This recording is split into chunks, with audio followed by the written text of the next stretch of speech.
Donc bonjour Thomas Huchon, donc merci beaucoup d'être avec nous cet après-midi. Donc voilà, on a parlé d'un quiz, donc tout à l'heure nous vous proposerons donc de faire ce quiz pour vous auto-évaluer par rapport aux fake news. Alors pour vous présenter en quelques mots, donc vous êtes journaliste, auteur, réalisateur de documentaires. D'ailleurs, donc on a une librairie indépendante qui est présente encore sur place et il y a vos deux ouvrages donc, qui sont présents à la vente. Donc vous êtes l'un des spécialistes français de la lutte contre la désinformation, enseignant à Sciences Po Paris, conférencier, et vous avez réalisé plus de 450 ateliers d'éducation aux médias dans des établissements scolaires. Et donc, vous pilotez le projet Anti-Fake News AI, le premier média à lutter contre la désinformation à l'aide de l'intelligence artificielle. Et je vous laisse la parole, Thomas. Merci.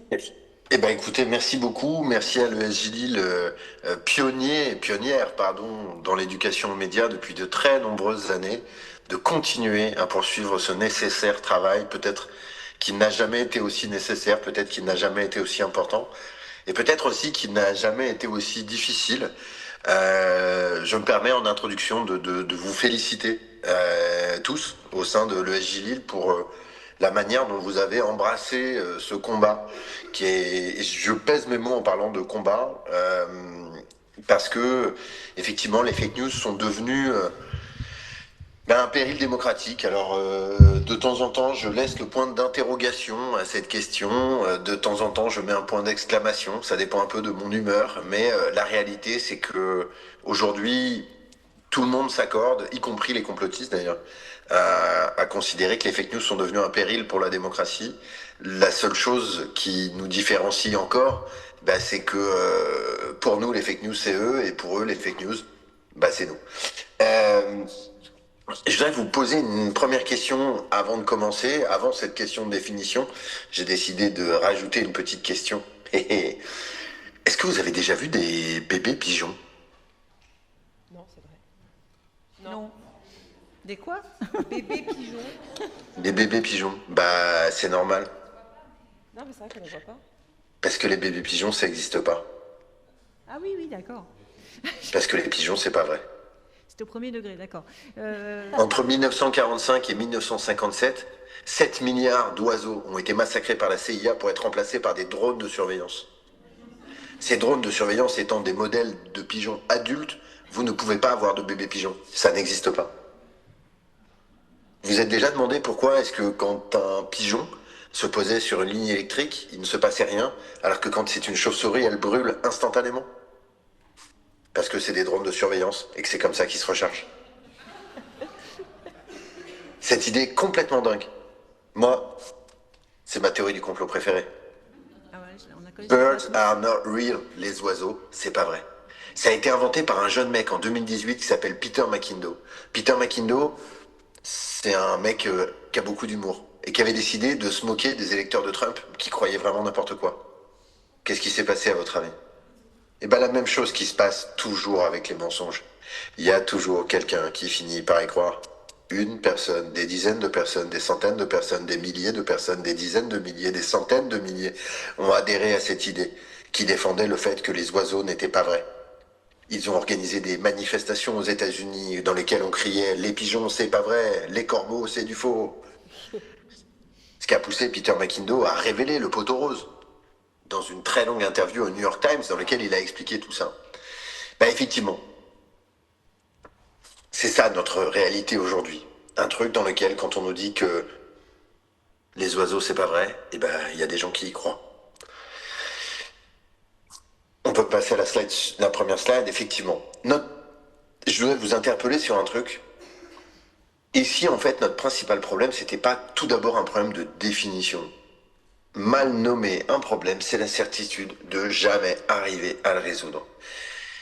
On a un vrai problème de définition. Vous pouvez passer à la slide suivante. Les fake news, c'est pas des fausses informations.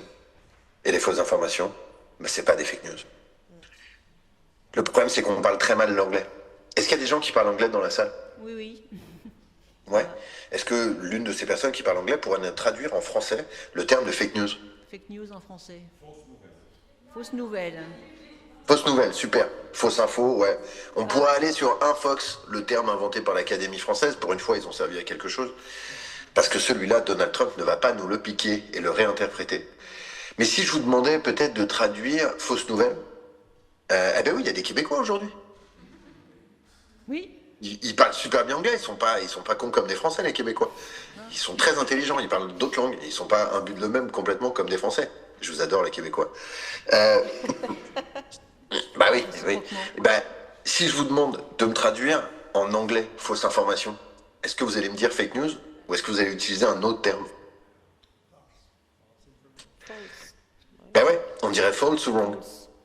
Pourquoi? Pourquoi est-ce que dans une langue aussi précise que l'anglais, eh ben on aurait deux mots pour qualifier la même chose? Bah parce que c'est pas du tout la même chose. Les fausses informations sont des erreurs. Et elles ont des conséquences pour les gens qui les diffusent. En l'occurrence, les journalistes professionnels. Quand ça arrive. Les fake news sont intentionnelles. C'est pas des erreurs. Quand Donald Trump vous dit que les migrants haïtiens bouffent des chiens, bouffent des chats, c'est une connerie. Mais c'est pas une erreur. Il le fait intentionnellement. Et d'ailleurs, quand nous on pense que c'est une connerie, en fait on voit pas le truc derrière, qui est que c'est comme ça qu'ils gagnent les élections. Mais on y reviendra après. Le deuxième différence, c'est que effectivement les fake news n'ont pas de conséquences pour ceux qui les diffusent. Les fausses informations ont des conséquences pour ceux qui les diffusent. Quand l'AFP vous dit que Martin Bouygues est mort alors que c'est pas vrai, ils sont obligés de s'excuser. Il y a des conséquences très graves en interne. Quand tous les quotidiens se trompent sur Xavier Dupont de Ligonnès, ils doivent l'expliquer. Les fausses infos ont des conséquences pour les gens qui les diffusent. Les fake news n'en ont pas du tout. Et c'est dans ce truc de définition là, dès le départ, qu'en fait, eh ben, il y a ce qu'on ne comprend pas et du coup, ce qu'on n'arrive pas à résoudre. On ne lutte pas du tout de la même manière contre des fausses informations que contre des fake news.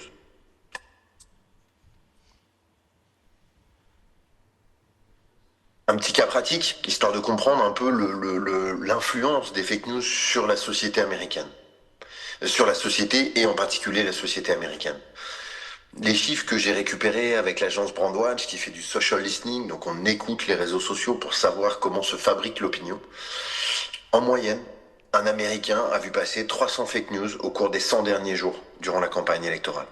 Hein, donc, alors, ouais, voilà. Un petit chiffre sur Trump, selon l'Institut PolitiFact, qui est l'institut le plus respecté en termes de fact-checking aux États-Unis, qui est bipartisan, 50% de démocrates, 50% de républicains. Trump, c'est 3% de propos vrais en 2024. 97% de conneries. Je m'arrête 2 secondes, essayez de mesurer ce que c'est. Essayez de, peut-être là, à 16h, quand on a fini ensemble, essayez, pendant 20 minutes, de dire 97% de conneries. Essayez. Vous n'y arriverez pas. Parce qu'en fait, c'est pas possible de dire 97% de conneries. C'est lunaire. En fait, quand on dit que Trump ment, on ne comprend pas du tout la magnitude, l'amplitude que ça représente. On en parlait à l'instant. Durant le débat présidentiel, Trump dit qu'il y a des migrants haïtiens à Springfield dans l'Ohio qui bouffent des chiens, qui bouffent des chats. Les journalistes le fact-check, le contredisent. Mais lui, il tient son truc. Et pendant le débat, je vous avoue que je me suis dit, là, Pépé, il est en train de casser la pipe et ça va pas marcher cette affaire. Il va se planter, il est en train de se planter. Et j'avais un peu d'espoir finalement que le fait de dire un truc totalement faux et en plus marqué par une forme de racisme assez dégueulasse ne marcherait pas. Et ben regardez, cette fake news là, dans les 3 semaines qui suivent le débat présidentiel, il y a 2 millions de tweets qui défendent l'idée que les migrants bouffent des chiens, bouffent des chats. 2 millions de tweets qui vont générer une audience de 3 milliards de vues. Ça veut dire qu'en moyenne, un Américain moyen a vu passer 60 fois ce message en 3 semaines. 60 fois l'idée que son chien, son chat, va se faire bouffer par un migrant. Et vous allez comprendre pourquoi il a utilisé ce truc. Mais il nous manque un chiffre. Il y a 70% des Américains qui ont un animal de compagnie. Et là, vous comprenez comment ce truc qui nous semblait une énorme dinguerie d'un mec qui a perdu les pédales, et ben en fait, c'est la stratégie victorieuse qui lui permet de gagner la présidentielle américaine. C'est terrifiant tout ça, hein, mais c'est une forme de réalité. Et vu qu'on parle de ceux qui fabriquent tout ça, il faut aussi qu'on parle de ceux qui le diffusent. Vous le voyez sur la photo, il est à gauche, Elon Musk, le patron du réseau social X, anciennement Twitter. Et là, sur X, les fake news, ça représente moins de 5% des tweets. Il y a moins de 5% des tweets qui contiennent vraiment, qui sont produits, qui contiennent une fake news. Et là pourtant, on retrouve une fake news dans 85% des conversations qui parlent de politique aux États-Unis, qui parlent de la campagne. Ça veut dire que il y a quelqu'un, c'est le monsieur avec la casquette noire qu'elle a là, il y a quelqu'un qui décide qu'un truc qui représente un message sur 20 doit être vu par 17 personnes sur 20. C'est ce monsieur-là qui décide de l'impact des fake news. Puisque s'il décidait de laisser les fake news à la hauteur de ce qu'elles sont, elle ne représenterait qu'un message sur 20 durant la campagne. Elle représente 17 messages sur 20. C'est absolument colossal. Et notre cerveau, à la fin, en fait, il peut pas résister. On va faire une choré sur TikTok, les filles. Non, vous pensez pas? Avec le petit switch, ça serait marrant. Alors, on parle des États-Unis, je voudrais quand même vous donner quelques chiffres sur la France. Les 20 principales théories du complot au cours des 5 dernières années, ça représente ça, 12 millions de messages, 20 millions de likes, mais surtout 15 milliards de vues. Et là, on se dit, mais qu'est-ce que ça fait 15 milliards? On est 7 milliards sur la planète, c'est complètement con ce chiffre. Oui, je vous confirme, quand on fait du social listening, il y a beaucoup de chiffres qui sont complètement cons. 15 milliards de vues, il faut le rapprocher en réalité du nombre de personnes francophones qui sont inscrites sur Twitter. Parce que Twitter, c'est le seul outil qu'on arrive vraiment à mesurer. 15 milliards de vues pour 15 millions de Français ou de francophones inscrits sur Twitter. Ça veut dire que, en moyenne, un Français inscrit sur Twitter a vu passer 1000 messages défendant une fake news ou une théorie du complot au cours des 5 dernières années.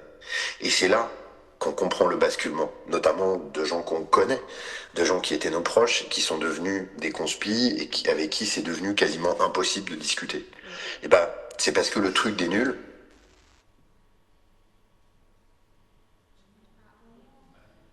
eux trompent pas 1000 personnes, ouais. Mais normalement, on peut pas tromper 1000 fois 1000 personnes. Si, ça s'appelle Twitter, ça s'appelle Facebook, ça s'appelle TikTok, ça s'appelle Instagram et ça s'appelle YouTube. Et en fait, ces machines ont permis de rendre possible la manipulation à une hyper grande échelle sans qu'à aucun moment les manipulés n'aient le sentiment d'être manipulés. Ils ont au contraire l'impression de découvrir la vérité et du coup ils sombrent d'autant plus dans ce truc-là.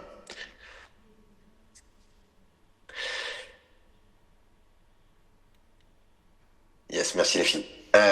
Du coup, pour comprendre un peu quels sont les sujets dont parlent les fake news, vous avez là les 4 premières théories du complot. La première, c'est le Covid, 5 milliards de vues, une fake news sur 3 depuis 5 ans concerne les questions vaccinales. C'est énorme. Mais ça vous surprendra pas totalement vu ce qu'on a tous un peu vécu durant cette période du Covid. La deuxième, c'est le grand remplacement. Une fake news sur 5 depuis 5 ans concerne cette théorie du complot raciste qui prétend que l'immigration est en réalité organisée par le pouvoir remplaciste, mettez ce que vous voulez derrière, pour substituer aux blancs chrétiens des étrangers musulmans. Et effectivement, ça cartonne sur les réseaux et ça fait un sujet de ouf. Le troisième sujet, vous connaissez peut-être pas. Enfin si, cette semaine, je pense que tout le monde l'a connu. Jean-Michel Trogneux, est-ce qu'il y a des gens à qui ça parle pas du tout? Ça me ferait plaisir. S'il y a des gens à qui ça parle pas du tout, franchement, dites-le moi, vous allez me faire plaisir. Il y a une personne qui a levé la main. Écoutez, cette personne est merveilleuse. En France d'ailleurs. C'est merveilleux. Jean-Michel Trogneux, c'est la supposée vraie identité de Brigitte Macron. C'était Brigitte est un homme.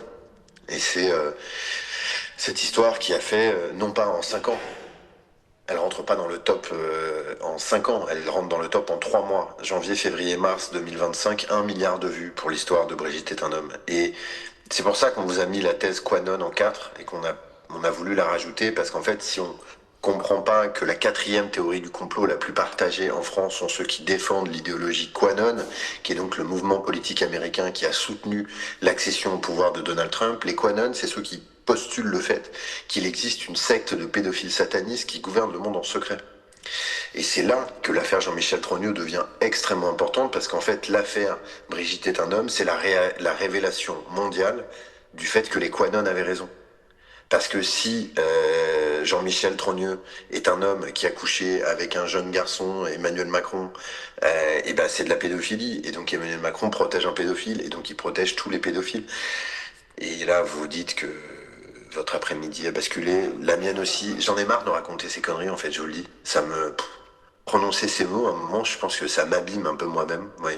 Mais malheureusement, j'ai cru qu'on pourrait éviter ces problèmes sans en parler, mais j'ai eu tort. Il faut en parler.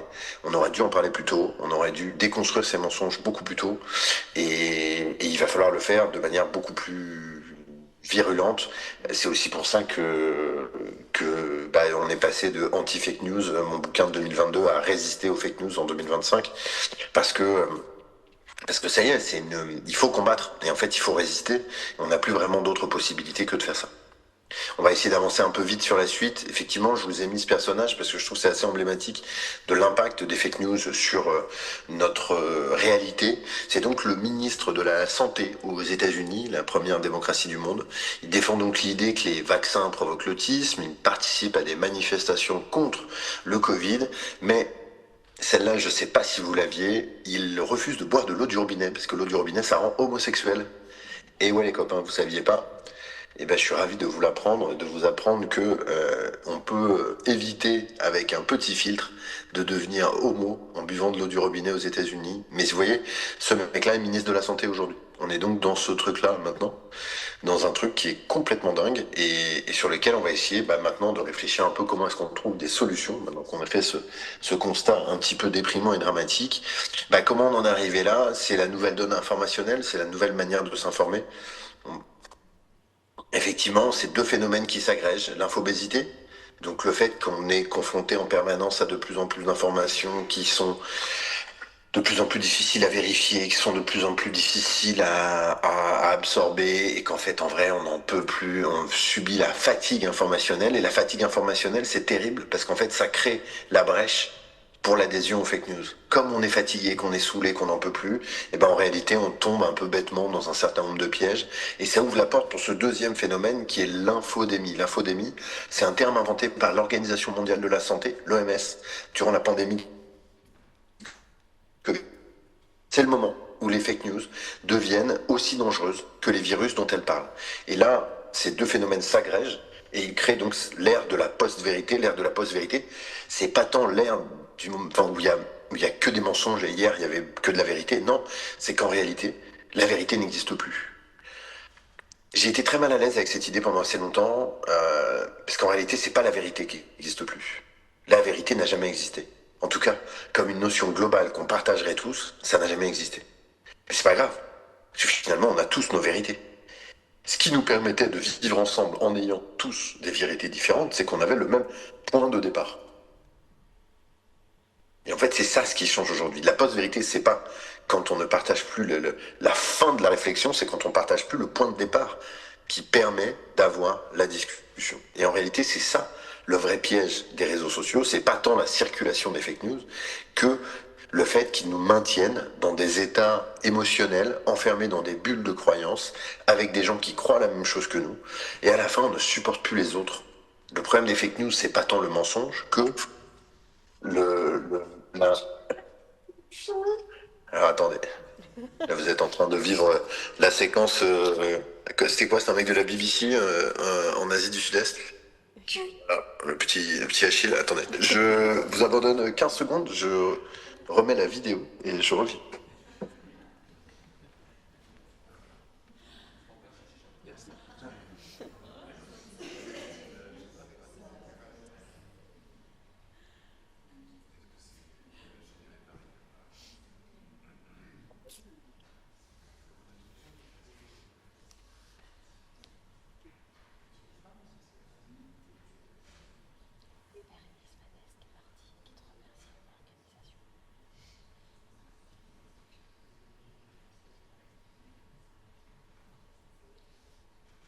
Je m'excuse pour cet intermède. Et vous savez, c'est ça aussi d'être un. T'as dit cool. Ah, moi je suis un vrai papa, moi. Je suis un vrai papa moderne, comme on dit. Comment elle dit, Sandrine Rousseau? Déconstruit, c'est ça? Ouais. Je sais pas si j'avais été construit macho, mais en tout cas, j'essaie de lutter contre. C'est déjà ça. Donc, est-ce que vous pouvez juste revenir sur le deux slides précédents, les filles? Ouais, voilà. Et donc, juste pour terminer sur cette histoire de la post-vérité, et c'est là-dessus, à mon avis, que l'éducation aux médias joue un rôle absolument fondamental. C'est qu'en fait, l'éducation aux médias, ça doit nous permettre de casser ces barrières qu'ont créées les outils numériques entre nous. Parce qu'en comprenant comment l'information est fabriquée et en comprenant comment on y accède, et ben en réalité, on arrive un petit peu à se prémunir. Avant de passer au quiz que nous allons faire ensemble, je voudrais vous proposer 3 petites photos et vous demander si elles ont été fabriquées en IA ou si elles sont authentiques. Je vous laisse faire le sondage dans la salle, les filles. Alors déjà la première, est-ce que la première est authentique? Levez la main, si vous pouvez lever la main ceux qui pensent que c'est une photo authentique, enfin humaine, réalisée par un photographe. Alors oui, j'utilise volontairement le terme authentique et pas humaine. Ah, pardon. Non, mais je vais vous expliquer pourquoi. En réalité, quand on analyse des images, euh, ce qu'on cherche à prouver, c'est l'authenticité. Un humain pourrait la modifier avec Photoshop. Vous voyez ce que je veux dire? Oui. Donc, la manière de distinguer les deux, c'est qu'il y a des choses authentiques et il y a des choses qui ont été modifiées par un logiciel, par une IA. Et donc, mais c'est une manière d'essayer de poser les nouvelles bases de nos futures discussions, parce que je vous promets que ça va se multiplier. Si vous avez vu les mecs qui faisaient un jogging en Jamaïque sur TikTok il y a 2 jours, le long des vagues, là, c'est ça à quoi on va être confronté. Hein. L'ouragan n'était pas encore en Jamaïque, qu'on avait déjà des vidéos IA qui montraient les ravages de l'ouragan. Donc, eh bien celle-là, Non authentique, on dirait. les gens pensent que c'est authentique? Non authentique dans la salle. Ah oui, bah écoutez, j'espère que vous êtes meilleur en fact-checking que... Enfin, en EMI qu'en fact-checking. Hein. Elle est authentique, cette photo.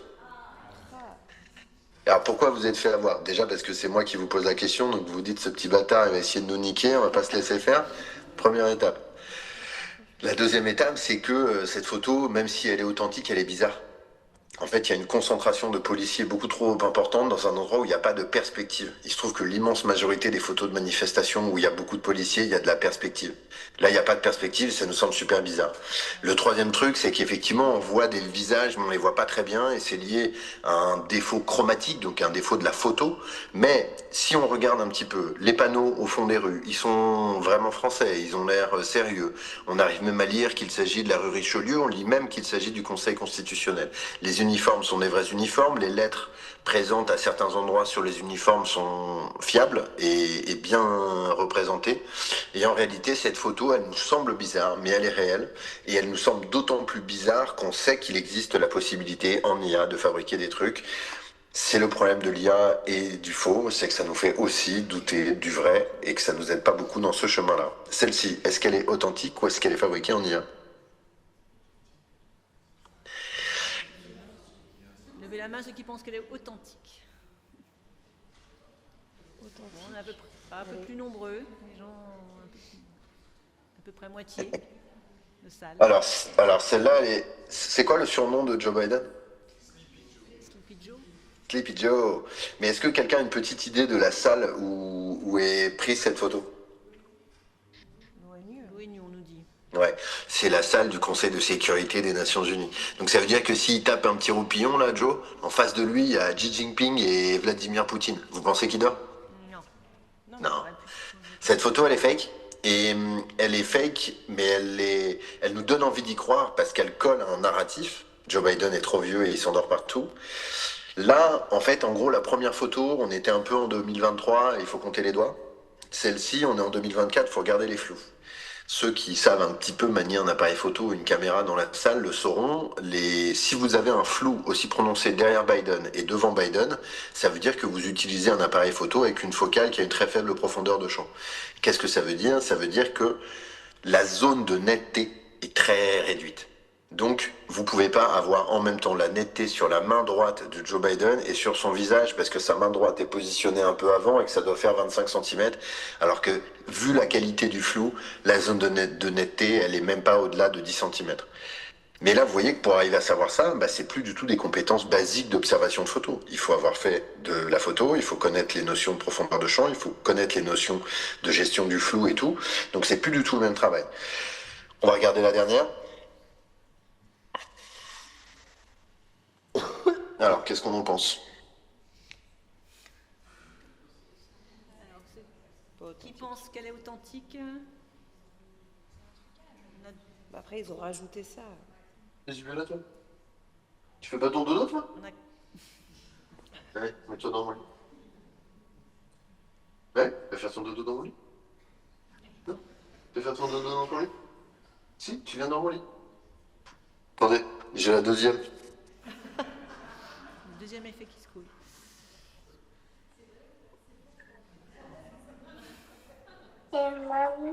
Non, c'est pas maman, c'est papa qui travaille.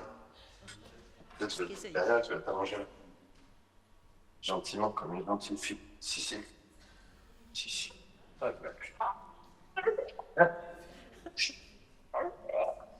Bah, tu restes. Tu fais du silence. Et donc, alors, est-ce qu'on pense qu'elle est authentique ou pas, celle-là? Une minorité pense qu'elle est authentique, mais... Ok, cette photo a été publiée en une du journal Libération. Et Libération s'est fait vraiment attaquer par les communautés Gilets jaunes qui reprochaient à Libération d'avoir fabriqué une photo humiliante pour les Gilets jaunes et donc d'être de mèche avec le pouvoir, quoi. Cette photo, elle est totalement authentique. Et pourquoi elle nous semble bizarre? Bah parce que la batte, elle est bizarre. Parce que c'est une fausse batte. C'est un morceau de carton sur lequel on a collé un morceau de papier. Et donc, en gros, si la photo, elle nous semble toute pourrie, bah ouais, bah c'est parce que la batte, elle est toute pourrie. Il y avait peut-être un truc qui aurait dû attirer votre attention, c'est que si les IA font des fautes d'orthographe, elles font pas de fautes de ponctuation. Et que si vous comptez le nombre de points qu'il y a après le mot dire, il y en a 4. Ça, franchement, les IA, elles font des conneries. Hein. Mais 4 petits points, c'est pas possible. 4 petits points. Non, allez, je vais pas faire la blague parce que ce serait pas cool. Mais c'est un humain. Alors, ça y est, on y est arrivé. On s'est posé la question avec Cision, mais avec aussi d'autres gens. Cision, qui est une entreprise de communication. Où en sont les Français avec les fake news? Parce que les fake news, on a un peu tous l'impression d'être protégés. On a tous l'impression d'être capable de se sauver. Il y a quelqu'un qui me disait récemment, Thomas, tu sais, les questions de fake news, c'est comme quand tu parles de machisme en entreprise. C'est jamais la faute du mec, quoi, tu vois. Toujours, ah non, c'est l'autre. Ah, c'est Jean-Pierre à la compta, hein. Ah, moi, par contre, attends, super réglo. Hein. Et ben, en fait, les fake news, on a un peu le même genre de problème. On, on en est tous un peu victimes et on a tous l'impression d'être protégés. Bah, justement, on a décidé de s'auto-évaluer, de créer un truc pour s'auto-évaluer. 20 minutes, 20 questions. Bah, flash codé et on y va. Je vais juste vous prévenir d'un truc. C'est que on a plus de 5000 personnes qui ont fait le quiz depuis début juillet. La note moyenne, c'est 9,5 sur 20. Soyez pas fâchés. Alors, si vous pouvez scanner, sinon, vous avez vu anti-fake news. Sinon, il suffit de taper anti-fake news, le quiz. Même sans taper le quiz, ça sera assez vite. Et vous rentrez, on vous propose de faire le test. Ça ouvre une page Microsoft, parce que c'est avec Outlook qu'on a développé ce quiz. Je vais partager.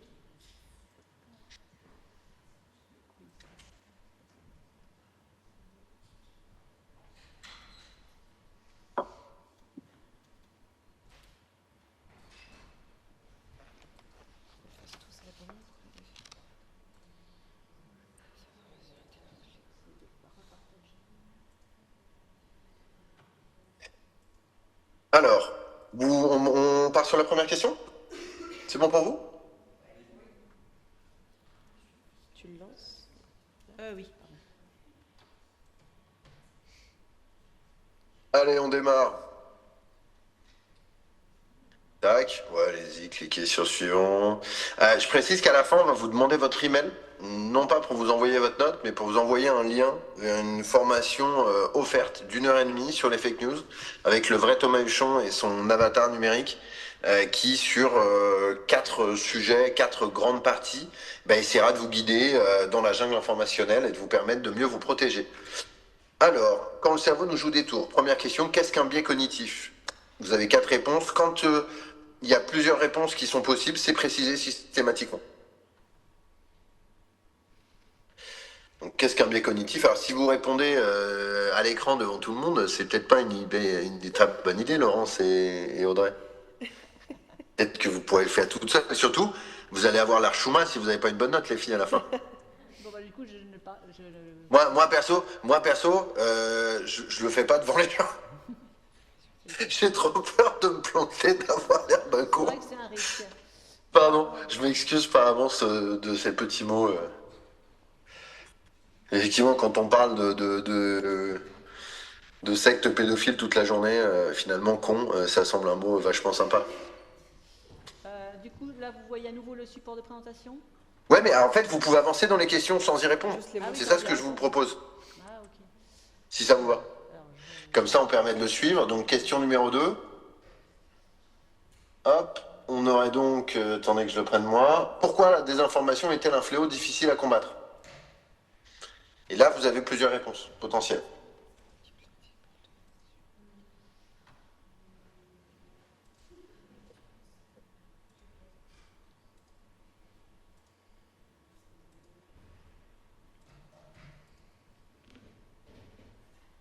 donc, qu'est-ce qu'un Alors biais ensuite, quand de multiples articles parlent du même sujet, on peut penser que de nombreux médias ou influenceurs ont validé l'info. Des chercheurs ont calculé la proportion d'articles qui est du copier-coller d'articles déjà publiés. Quel pourcentage ont-ils trouvé selon vous? 5%, 18%, 37%, 56%, 64%.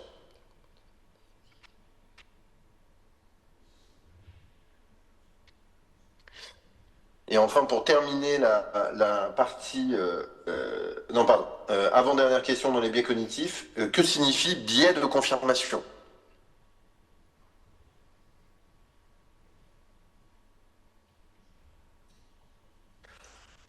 Et enfin, cinquième question pour en finir avec les biais. Quels comportements peuvent indiquer qu'un influenceur ou un éditorialiste n'est pas forcément digne de confiance? Et là, vous avez plusieurs réponses possibles.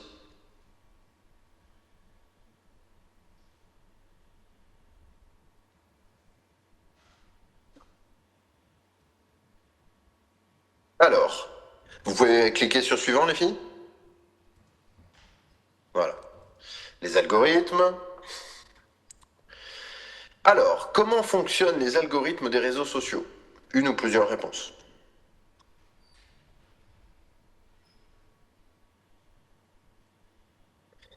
Question 7. Sur quels critères peuvent se baser les algorithmes des réseaux sociaux pour vous suggérer des publications ou des comptes susceptibles de vous intéresser?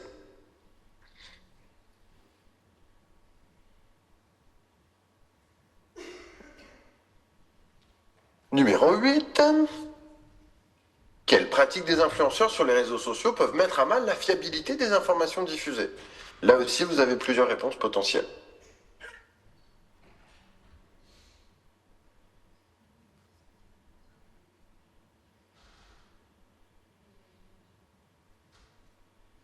Neuf. Quelle est une conséquence possible des bulles de fil créées par les algorithmes? Attendez, j'ai entendu un enfant pleurer. Qu'est-ce qui se passe, ma puce? Viens là, ma puce. continue, hein. Viens. Tu vas rester avec On est papa? sur les types d'infos et pour quelles Qu'est-ce qui se passe? intentions. Pourquoi tu pleures?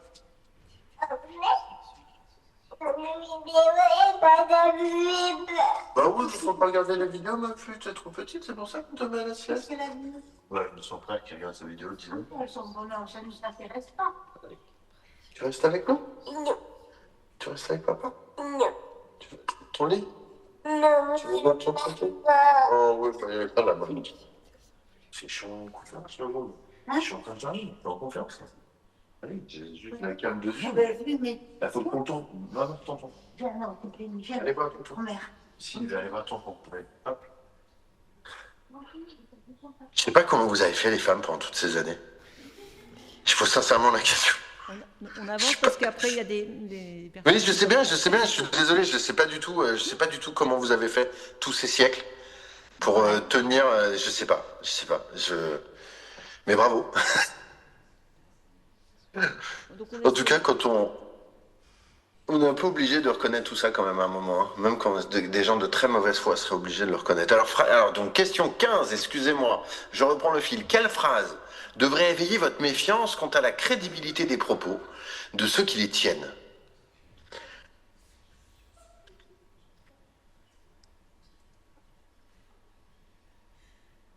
Ok, et alors là, on part sur une partie qui est un petit peu plus IA. Dans le dernier rapport, en février 2025, NewsGuard, centre de suivi de l'IA, a supervisé 1247 sites d'infos générés par de l'IA avec peu, voire pas de supervision humaine. Qu'est-ce qui peut vous permettre d'identifier ce type d'article généré à 100% par intelligence artificielle? Plusieurs réponses sont bien entendu possibles.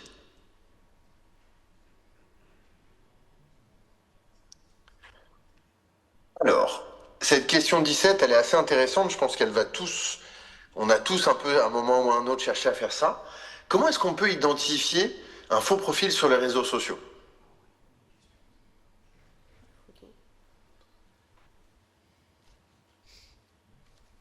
Je précise que sur cette question, il ne vous est pas précisé qu'il y a plusieurs réponses possibles. Et que ça pourrait peut-être vous aider. Alors, ensuite, quels sont les visages qui sont réels? Vous avez 4 visages, lesquels sont des vraies photos. Enfin, on reprend la terminologie de tout à l'heure, les filles. Authentiques ou...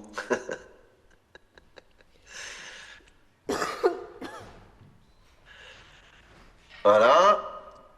Alors, quels outils peuvent garantir qu'une image ou une vidéo a été manipulée ou générée par l'IA?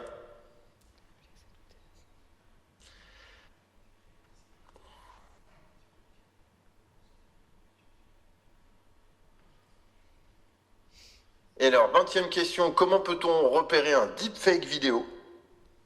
Encore une fois, plusieurs réponses possibles. Et à la fin, la question subsidiaire, un peu bonus. Effectivement, quel est le meilleur moyen de se protéger contre la désinformation en ligne? Une fois que vous avez fait ça, bah on clique sur suivant, on met son mail et on envoie. Et vous aurez sur cette page sur laquelle vous êtes votre note.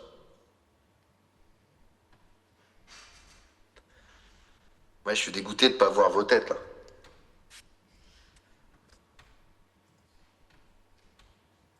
Ah bah même si, oui, je vois vos dos.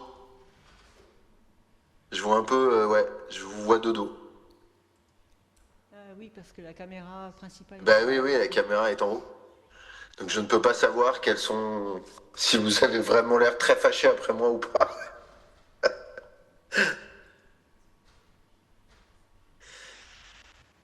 Est-ce qu'il y en a qui ont déjà leurs notes, qui sont prêts à nous les partager? Est-ce qu'il y en a qui sont prêts à donner leur note? Oui, on a un jeune homme là-bas. 9 sur 20, donc il est dans la moyenne. Ah, 9 sur 20, ouais, un peu en dessous, ouais. Bah c'est bien, vous êtes au bon endroit aujourd'hui. 13 sur 20, on a une bonne élève. Je me permets de dire qu'on a volontairement posé des questions pièges et que la formulation des questions, en fait, nous induit assez facilement en erreur. Ah oui. Mais c'est un peu fait exprès aussi, c'est-à-dire que... Enfin, comment dire? Nous, on a un peu le sentiment qu'il y a un problème avec les fake news, donc on a voulu faire quelque chose de difficile. Avec un peu l'espoir... Mais on est quand même un peu... Enfin, comment dire? On n'est pas déçu de la note moyenne, c'est pas mais ça nous rassure pas vraiment sur le sujet.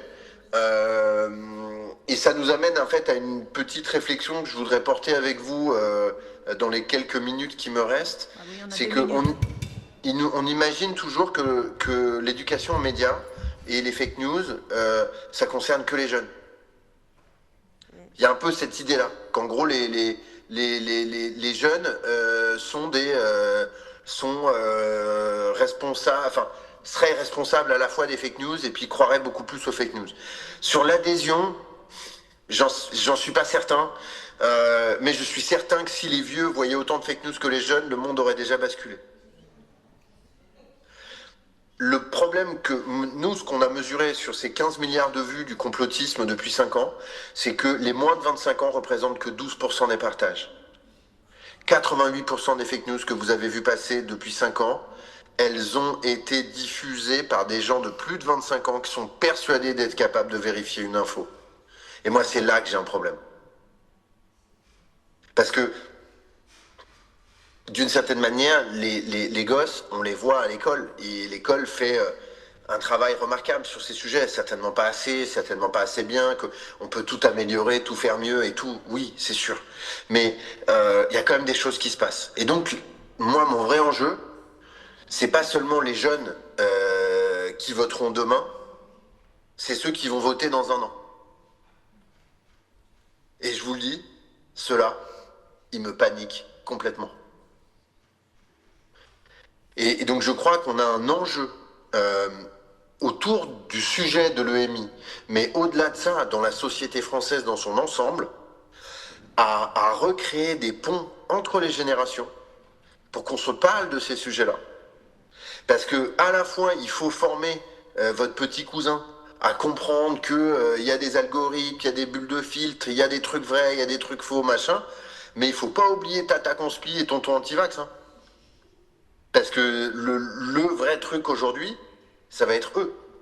Et eux, ils votent. Hein. Merci. Et moi, je me souviendrai toujours du truc des guignols de l'info. Attention, ne pas voter peut provoquer un président grave. Ouais. Voter aussi, ça peut provoquer un président grave. Hein. Les Américains, ils y sont là. Donc je crois qu'il y a un vrai enjeu et que j'espère que ces outils vous permettront de mieux d'y voir un petit peu plus clair dans ces sujets. Et ces outils sont à la disposition de tous. Vous pouvez vous en servir dans vos formations, vous pouvez vous en servir dans vos ateliers, vous pouvez les envoyer autour de vous. Ils sont offerts, ça veut dire qu'ils sont... j'aime pas le terme gratuit parce que ça oublie l'idée qu'il y a quand même des gens qui ont travaillé pour le faire. Ils sont offerts à la fois le quiz et à la fois la formation d'1h30. C'est quand même un beau produit pour faire une première mise en bouche un peu sur ces sujets-là. Donc n'hésitez pas à les utiliser. Si vous avez des questions à me poser, que vous voulez continuer à échanger avec moi, c'est bien entendu totalement possible. thomashuchon@gmail.com ou aussi sur Instagram, Thomas Huchon, ou sur LinkedIn. Il n'y a pas de problème, n'hésitez pas. J'étais ravi de pouvoir échanger avec vous. J'étais malheureusement à distance et je ne pourrais pas manger un bon Welsh et boire une bonne binouse avec vous ce soir, mais j'y penserai très fort. Je vous souhaite à tous une très bonne fin d'après-midi. Je remercie encore le SJ Lille de cette belle opportunité de m'adresser devant vous. Et je vous dis à très bientôt sur les chemins de la lutte contre la désinformation. Alors Laurent, merci beaucoup. Donc vous êtes, avant la conclusion de Michel Cormier, donc la dernière personne à intervenir sur ces 2 jours donc de rencontres. Ah oui, il y a Vincent aussi. On aura aussi Vincent Socodato qui va nous parler donc de projets qui sont possibles avec l'Union européenne. Donc Laurent, pour vous présenter en quelques mots, donc vous êtes chargé de projet et animateur chez Action Média Jeunes en Belgique. Francophone, c'est une organisation de jeunesse en EMI. Donc vous concevez des ateliers, des outils de sensibilisation à destination des jeunes de 5 à 30 ans. Et donc là, vous allez nous parler d'un jeu que vous utilisez qui s'appelle C'est pas sourcé. Donc je vous laisse le présenter. Merci beaucoup. Oui.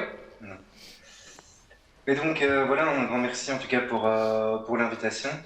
Donc je viens vous présenter un outil qui s'appelle donc C'est pas sourcé. Et donc cet outil, je vous le dis déjà, vous pouvez mettre la slide suivante. En fait, via ce QR code, vous avez accès au site internet et sur ce site internet, vous pouvez télécharger l'outil gratuitement. Voilà, donc ça c'est une info importante, il est accessible à tous et à toutes. Et donc ce projet, on en est assez fiers, on a réussi à le faire via la Fédération Wallonie-Bruxelles. Et vous pouvez passer à la slide, parfait.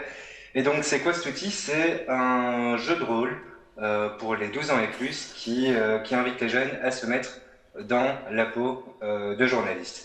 En faisant quoi? En vivant la journée d'un journaliste qui doit couvrir un sujet d'actualité fictif. Et en gros, à la fin de l'investigation, alors les jeunes sont invités pas à écrire un article, ce serait trop long dans un atelier relativement court, mais à rédiger un titre et un chapeau sur le fait d'actualité traité. Et alors, derrière cet outil, les objectifs pédagogiques sont les suivants. Il y a d'abord, d'une part, comprendre un peu les bases du métier de journaliste, comment rédiger un titre, comment rédiger un chapeau, c'est quoi un angle journalistique par exemple. On souhaite également qu'ils apprennent à recouper, à diversifier et hiérarchiser les sources en essayant d'évaluer un peu les aspects positifs ou négatifs de différents types de sources. Et puis après, la dernière est un peu plus méta, mais c'est l'idée de se questionner un peu sur certains enjeux idéologiques liés au traitement de l'information, s'interroger sur ce métier, comprendre un peu sa fabrication, son modèle économique, sa déontologie. Bref, plein d'enjeux assez intéressants. Vous pouvez passer à la suivante.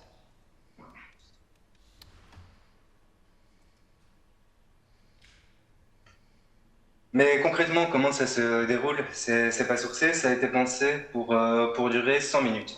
Soit un peu, en fait, généralement, en tout cas en Belgique francophone, la durée maximum que peut avoir un ou une prof avec la même classe. Et donc, ça se constitue de la manière suivante. Il y a d'abord la mise en place et le lancement. C'est à ce moment-là que vous allez constituer les groupes, parce que ça, je ne l'ai pas encore dit. Mais en fait, l'idée, c'est que vous séparez votre groupe classe ou groupe de jeunes, hein, grosso modo, en différentes rédactions fictives. Donc, il y a plusieurs groupes. Après se déroule le jeu. Et donc là, c'est une durée de 60 minutes. Et puis après, la dernière partie, c'est faire un peu un retour sur l'expérience, faire un petit débrief, une mise en commun. J'attire un peu votre attention sur cette partie parce que le jeu ne se suffit pas à lui-même. Il faut quand même un débrief pour que ce soit une initiative d'éducation média d'info de qualité. Le lancement, comment ça se déroule? En fait, quand on l'anime, on aime bien quand même déjà premièrement essayer de comprendre un peu l'objet de notre intervention, et donc on le fait très souvent en partant des usages des jeunes, essayer de comprendre un peu ce qu'ils font derrière tous ces usages. Donc avec TikTok, avec Instagram, avec les jeux vidéo, essayer de comprendre concrètement ce qu'ils font. Et donc avec tous ces médias, ils et elles se divertissent, ils et elles s'informent et ils et elles communiquent. Une fois que les fonctions des médias sont un peu épinglées, l'idée c'est d'essayer, en tout cas avec les jeunes, de co-construire une définition de la notion d'information journalistique, en essayant quand même, en tout cas ça c'est nos points d'attention, d'arriver avec ces caractéristiques. Donc pour nous, une information, c'est un fait nouveau, susceptible d'intéresser un nombre important de personnes et qui est vérifié.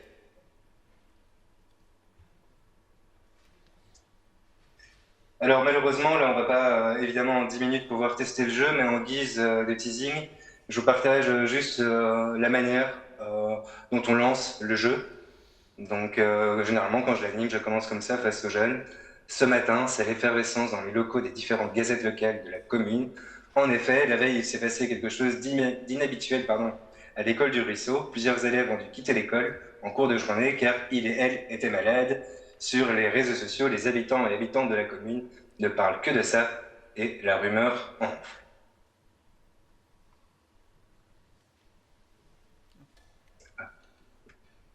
Il y a quelque chose derrière, normalement? Ah oui, tout à fait. Il y a... Est-ce que vous voulez que je partage éventuellement mon écran, ou j'ai pas la possibilité? Oui, parce que moi, Vous n'avez plus rien après? Pas de souci.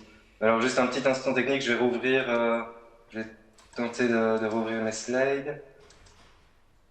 Attendez, je vais vous mettre au côte. Normalement, tout le monde peut partager. Hein, mais... Alors, est-ce que vous voyez mon écran? Oui.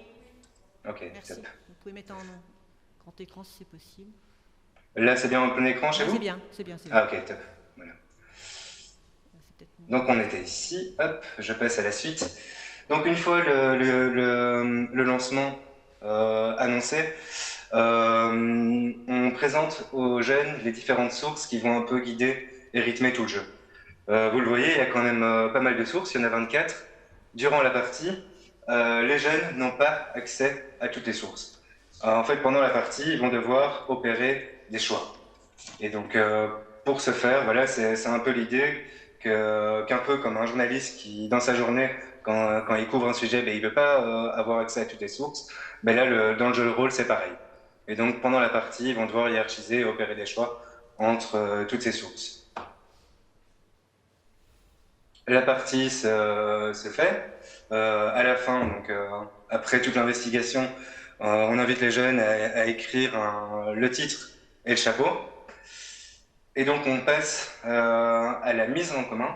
Donc c'est la slide suivante, et c'est moi qui... J'avais oublié que c'était moi, évidemment. Et donc là, durant ce retour, voilà, j'insiste là-dessus, c'est là que se joue aussi un peu toute la réflexion en éducation média. En tout cas, ça apporte en tout cas un truc un peu plus riche. La première partie se base vraiment sur la comparaison des résultats des différents groupes. Donc le focus est mis sur les titres et les chapeaux. L'idée, c'est de voir un peu quel est, dans tous ces résultats, quel est le titre ou le chapeau le plus accrocheur, quel est le plus informatif, quel est le plus affirmatif, ou quel groupe a fait preuve de plus de prudence dans le fait d'utiliser éventuellement le conditionnel, etc. Bref, plein d'enjeux aussi. Là, on touche déjà quelques enjeux déontologiques liés au traitement de l'info. Et puis la deuxième partie, là, c'est un peu plus méta, c'est un focus sur l'expérience de jeu. C'est un peu, en gros, s'interroger pourquoi on vous avez fait jouer à ça, qu'est-ce que vous avez appris ou compris durant cette partie, quelles ont été vos difficultés, ou est-ce qu'il y a eu des difficultés aussi dans la cohésion de groupe, sur les choix à opérer. Bref, en fait, plein de questions qui permettent d'appréhender également toutes les contraintes et difficultés du métier, le manque de temps, la concurrence entre médias, les lignes éditoriales, la pression d'une rédaction, etc. Et donc, comme je vous le disais tout à l'heure, l'outil est disponible en ligne et quand vous allez télécharger tout le dossier, vous allez avoir pas mal d'éléments. Je vais juste un peu les présenter brièvement, hein, comme ça vous y voyez un peu plus clair. Vous avez d'une part le guide d'accompagnement. Ça, si vous voulez, c'est un peu tout ce qui reprend le déroulement global et les consignes à donner à chaque étape du jeu. C'est un document un peu dense, hein, c'est quand même une vingtaine de pages, mais ça permet d'être plus à l'aise et de mener à bien le jeu quand vous le souhaitez face à un public en live, si je puis dire.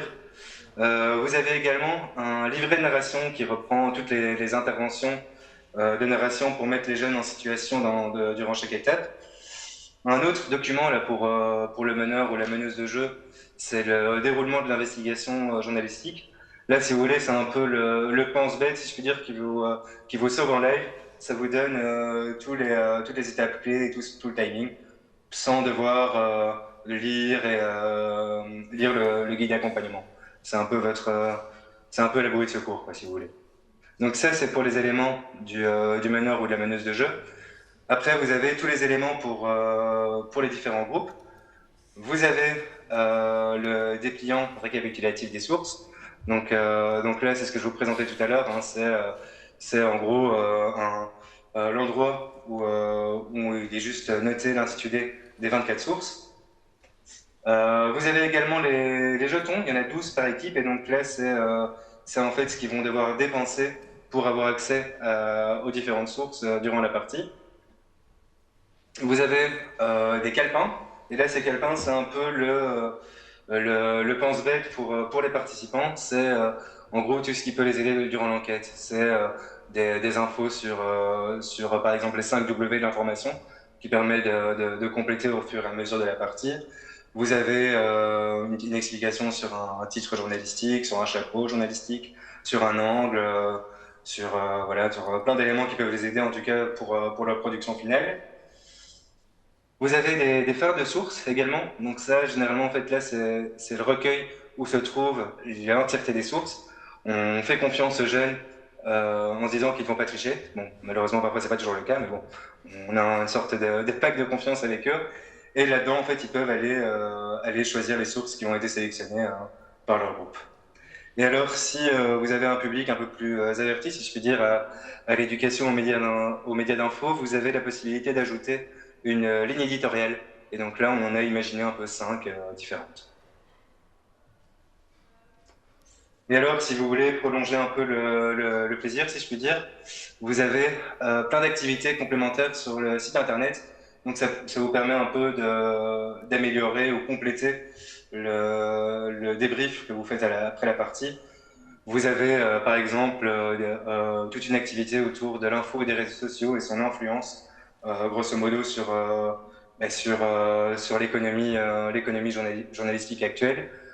Vous avez également, on en parlait tout à l'heure, hein, mais on a également une fiche sur les biais de confirmation et leur place dans C'est pas sourcé. Ou par exemple toute une activité autour de l'angle journalistique qui peut être quand même un concept parfois un peu complexe pour les jeunes.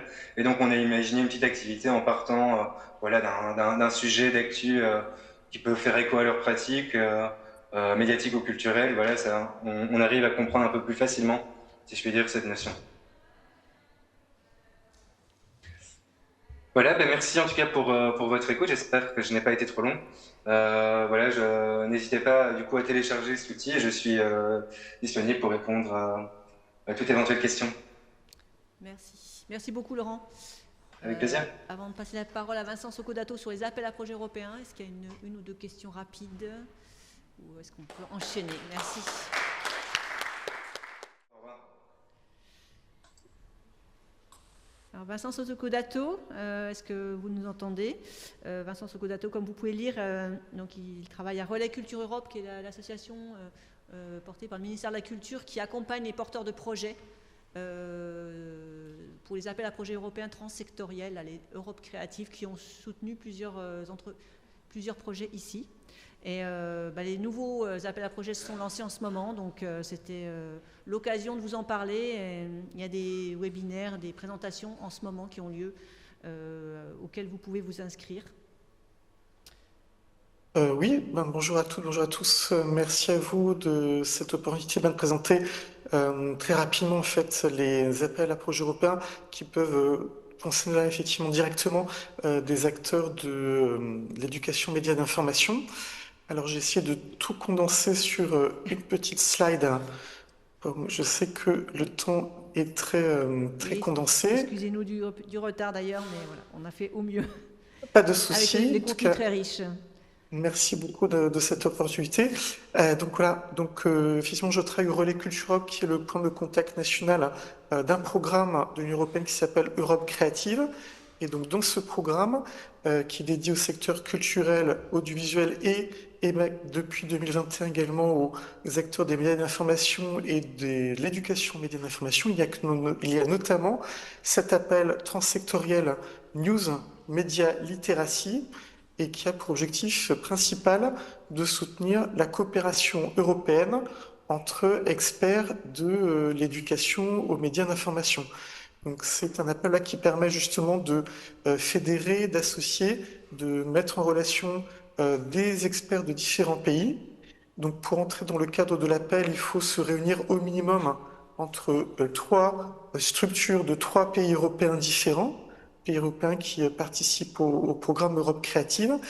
Ce qui est intéressant, c'est que c'est toute une diversité de structures d'organisation qui peuvent constituer en fait ce groupe, ce consortium. Donc ça peut être aussi bien des structures à but ou non lucratif, qu'elles soient de nature publique ou privée. Il y a également les autorités locales, régionales, nationales, qui peuvent être tout à fait éligibles, également des startups sur des enjeux un petit peu d'innovation technologique, également des universités, des structures éducatives, et donc tout type de structures est effectivement identifié ici, qui ont une expertise dans l'éducation aux médias d'information et qui souhaitent ensemble concevoir des boîtes à outils, des formations, des activités d'événements, de colloques et des boîtes à outils qui concernent à la fois les experts de l'EMI, les formateurs, mais aussi tout type de citoyens et quel que soit leur âge. Voilà, ce sont tout à fait des structures éligibles sur cet appel. Ce qui est intéressant au niveau financier, c'est que sur la base de votre budget éligible, l'Europe apporte jusqu'à 70% de l'ensemble de vos coûts, donc sur une subvention dont le montant maximal peut atteindre jusqu'à 500 000 € par projet. Également, si vous êtes présélectionné, vous pouvez obtenir une avance de la subvention européenne qui peut aller jusqu'à 70% de son montant. Et c'est un projet attendu pour une durée de 2 ans. Et donc le budget de l'appel au niveau européen pour l'année 2026 augmente par rapport à 2025, donc il augmente de 20%, donc il atteindra 3 millions d'euros au niveau européen pour l'année prochaine. Et on démarre effectivement d'ores et déjà nos cycles d'information collective donc sur cet appel, et donc notamment pour accompagner les acteurs français de l'OMI et les accompagner progressivement dans cette démarche. On a imaginé aussi avec nos homologues des agences Erasmus+, et avec Jean-Christophe Théobald du ministère de la Culture, un webinaire conjoint, donc qui aura lieu le jeudi 20 novembre à 14 heures. Ça vous permettra effectivement d'identifier les différents appels et la manière dont on peut progressivement s'en saisir pour se développer progressivement dans cette dimension européenne. Et donc cet appel News Media Literacy est actuellement ouvert et il se clôturera le 11 mars 2026. Et sur un point important également, si vous êtes à la recherche de partenaires européens pour développer et constituer un petit peu votre groupe candidat sur cet appel, on est également à votre disposition puisque le Relais Culture Europe a des homologues dans tous les pays européens du programme. Donc on est aussi à votre disposition pour faciliter cette mise en relation. Donc vous aurez donc sur cette slide mon adresse email, également le site internet du Relais Culture Europe, où vous retrouverez voilà, la présentation détaillée de cet appel et le calendrier de nos prochains rendez-vous. Merci Vincent. Vous pourrez d'ailleurs m'envoyer cette diapositive, comme ça je pourrais l'intégrer au support général de la journée et l'envoyer à toutes les personnes inscrites en présence ou à distance. Et on a pu effectivement, nous, participer à plusieurs webinaires et il y a vraiment voilà, beaucoup de projets, d'idées à lancer dans ce cadre-là. Il y a d'autres d'ailleurs dans le News 2026, il y a d'autres appels à projets sur la coopération et le pluralisme journalistique qui peuvent intéresser des personnes ici, puisqu'il y a beaucoup de publics journalistes. En tout cas, je ne manquerai pas de transmettre vos coordonnées et le webinaire pour les personnes qui seraient intéressées. Merci beaucoup et merci à vous. Vous pouvez enlever le partage et je la récupérerai dans notre support, s'il vous plaît. Merci.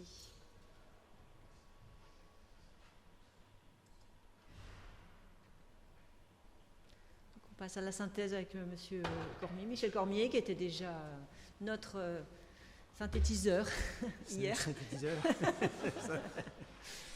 Bon, écoutez, qui a maintenant la vision des 2 journées. Je serai bref aussi, parce que je sais qu'il y a peut-être des gens qui ont des échéances, parce qu'on a pris un petit peu de retard, mais je pense que ce qu'on vient de vivre cet après-midi, surtout avec la diversité des outils, des jeux questionnaires, des outils pour faire de l'éducation aux médias, que ce soit auprès des jeunes dans les classes, ou que ce soit auprès des adultes en ligne. Enfin, les 2 derniers exemples étaient tellement différents. On se rend compte de la grande diversité de tous les outils qui existent. Et je pense que ça rejoint un petit peu ce que j'ai entendu dans les discussions aussi, c'est qu'il faut peut-être s'interroger sur une certaine harmonisation, une professionnalisation de tous ces outils-là. On ne veut pas non plus aplatir et empêcher l'innovation, mais c'est sûr que je crois qu'il faut que les outils soient appropriés d'une part aux bons auditoires, que ce soit des jeunes ou que ce soit des adultes en ligne ou que ce soit des différentes populations. Et d'ailleurs, on a vu quand même qu'il y a quand même beaucoup d'efforts dans ou des appels à cette professionnalisation en fait, de l'EI, que ce soit par la certification des formateurs, que ce soit par adopter un langage commun entre les journalistes qui en font plus et les enseignants, que ce soit donner des formations aux enseignants qui, souvent, pour qui c'est une tâche supplémentaire à leur travail encore. Alors, de revoir un petit peu l'importance de l'EMI dans les écoles. On voit quand même qu'il y a des progrès. Ces projets européens qui adoptent des projets transnationaux au plan de la communauté européenne, dans des contextes culturels, des pays avec des traditions différentes. Je pense que c'est déjà des socles d'harmonisation ou de professionnalisation de l'EMI qui peuvent être porteurs. La deuxième chose qui m'a frappé aujourd'hui aussi, et ça rejoint un petit peu ce qu'on a entendu hier, c'est on sent qu'il y a un appel à l'élargissement de la portée de l'EMI pour dépasser ce qu'on appelle le vrai et le faux, apprendre à faire la différence entre des vraies nouvelles et des fausses nouvelles ou des fake news. Et en apprenant aux jeunes, surtout à devenir des citoyens numériques responsables, on entend enfin la responsabilité citoyenne, de devenir aussi, attendez, c'est un autre terme qui m'a frappé, une posture réflexive, une meilleure connaissance, en fait, de la capacité de raisonnement sur l'information. Et ça, évidemment, ça appelle peut-être à redéfinir un petit peu les objectifs ou la portée, justement, de l'EMI. Et ça, je vous laisserai ça parce que c'est vous les experts. Et le troisième point que je voulais aborder et qui m'a frappé aujourd'hui aussi, c'est à quel point on sent qu'il y a une volonté des journalistes de prendre en charge davantage de la responsabilité de l'EMI. Et ça, je pense que c'est à saluer. La grande question, c'est est-ce que les médias qui en arrachent auront les moyens de dégager ou la volonté de dégager des journalistes pour participer à ces initiatives-là. Mais on voit que, enfin, ce que nous a dit le type de l'UNESCO ce matin avec ses guides, qu'il y a quand même des ressources qui existent. Il y a plein d'initiatives personnelles. Ce que Thomas Huchon nous a fait comme présentation, c'est très convaincant. Alors, on sent que tout ça foisonne. Et ce sont des chantiers qui commencent. Alors ça, j'en arrive aux questions que Patrick a voulu que je tente, que je vous soumette. À quelle fréquence est-ce que ce colloque devrait avoir lieu? Est-ce qu'on devrait le faire encore chaque année? Est-ce qu'on doit le faire moins souvent, plus souvent? Est-ce qu'il y a lieu de partir des chantiers de réflexion sur ces enjeux-là qui se développent très vite au moyen d'une communication et d'un contact entre les colloques, entre les experts d'ici, du Canada, des pays du Sud? C'est des questions qui sont fort importantes, je pense, mais quand on regarde la vitesse à laquelle la désinformation se développe avec l'intelligence artificielle et d'autres moyens, bien, on se rend compte que pour ne pas perdre un peu le momentum et la trace de ce qui se passe et d'être en avant des coups, ça prend peut-être une action collective qui est constante, qui ne peut pas attendre des rendez-vous périodiques. Alors, je vous laisse ça pour y réfléchir. Il vous appartiendra d'agir là-dessus ou pas. Et la dernière question, c'était le lieu de la prochaine rencontre. Est-ce qu'on continue en Europe comme on l'a fait ici? C'était tellement bien organisé par des gens de l'île que c'est difficile d'imaginer mieux. Est-ce qu'on retourne à Montréal ou est-ce qu'il y aurait lieu de faire un geste et d'aller faire ça dans un pays du Sud? Alors, j'ai pas de réponse à ces questions. Je vous laisse ça comme ça. Merci encore. Moi, j'ai été ravi d'avoir été invité encore et bravo aux organisateurs. Merci d'avoir été si nombreux, si assidus. Et bon retour si vous partez comme moi, ou sinon je vous souhaite un bon apéro. Oui, on vous invite à un dernier petit verre ensemble, des personnes qui peuvent rester. En tout cas, on était ravis d'accueillir tout le monde en présence et en ligne de cette co-organisation qui appelle des développements, des partenariats à venir, quoi.